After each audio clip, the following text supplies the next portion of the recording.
These are the treasure houses of an ancient desert kingdom, a land the size of Western Europe, where rainfall is a near miracle and oil flows like water. The world's largest oil reserves are here in Saudi Arabia, so it's hardly surprising that a gallon of petrol costs less than 2 shillings. Cheap maybe, but there's no one-way route to luxury living in this scorching corner of the earth.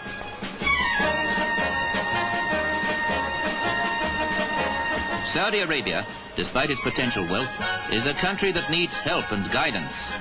Why else would a group of prominent English surgeons and specialists hurry away from London's shivering climate to board an aircraft bound for a land where winter merely means the temperature drops below the century mark?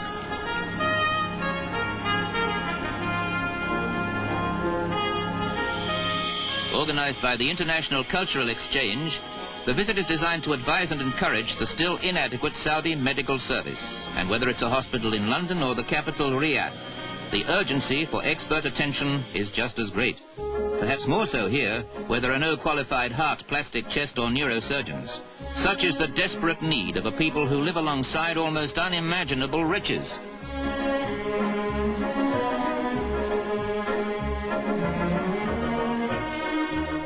Eye infections are so common that operations are often performed in the patient's home.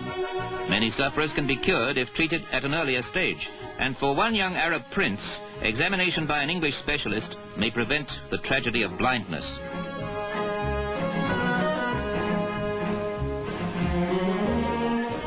Prince or pauper, the queue of patients is endless. Operations are performed not only to save lives, but to instruct and encourage Saudi Arabian doctors to stamp out some frightening diseases in a country where many adults die before they're 40. Even to get a prescription, patients must first buy a bottle at the curbside. A stream of Arabs shuffling forward for hospital treatment is perhaps primitive to Western eyes. These people seem to accept the waiting and the unimportance of time, probably because time can be based on any one of 3 systems, all hours different from each other. And that's only one frustration for the traveller. He can get lost in a maze of narrow, high-walled city streets where time seems to have passed by altogether. An innocent game in a dusty street can be a threat to health, yet children seem to ignore the dangers out in the thirsty heat.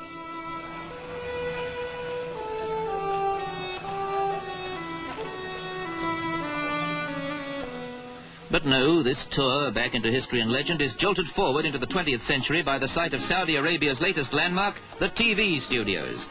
And there's almost a big screen atmosphere about a visit to the palace of King Faisal, the immensely rich monarch of this desert kingdom.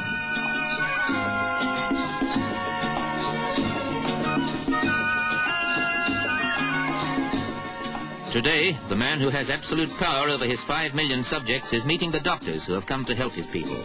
Decisions made on this occasion will push Saudi Arabia a little further along the road to healthy prosperity. But the Bedouins, who now go by lorry instead of camel, still eke out a frugal existence from the unfriendly desert, as they've done for centuries.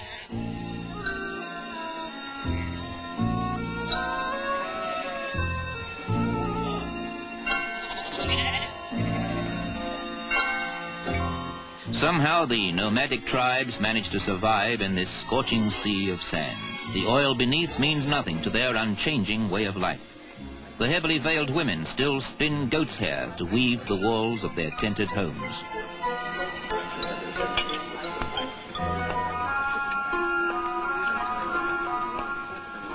The Bedouins are a fierce, proud people, often resisting attempts at resettlement. They wander across an uncharted wilderness, ignoring the extremes of temperature. Tribal customs are always upheld. Girls have to be veiled when they reach 12, the marriageable age.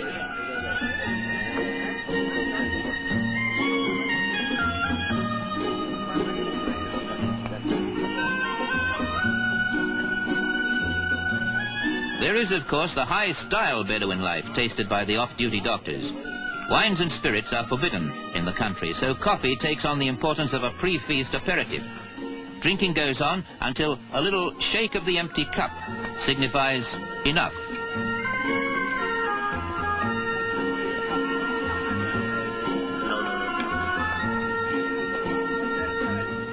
All the Bedouin courtesies and rituals are observed. You take off your shoes before sitting down to a communal dish of roast sheep dressed with rice and whole chickens. the idea being to tear away at the meat and roll it into balls of rice. A feast fit for a king. But this time it's Prince Abdullah in the place of honor.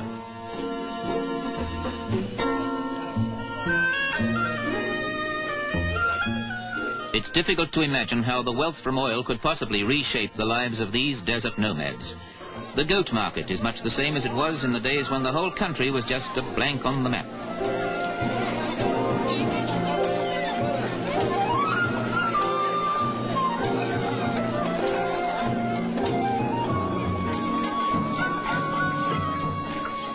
It might not be everyone's idea of super shopping, but there's certainly no better place to collect a few tasty desert lizards for supper.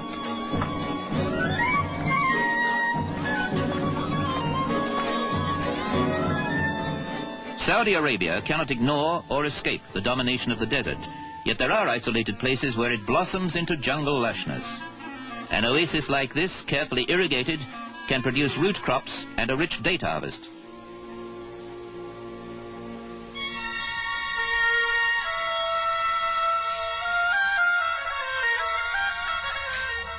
Here indeed is proof that the desert can be made fertile. It's a favorite site for tribes who pitch their tents in such unexpected greenery. Some even build small huts for a longer escape from the open desert.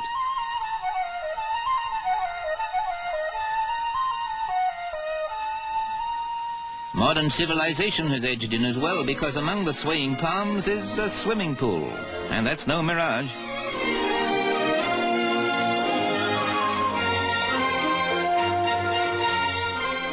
A land of too little water and too much oil. That would probably describe the dilemma of a country which is only just realizing its importance in the 20th century.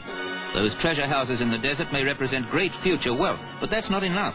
Saudi Arabia needs expert advice and encouragement.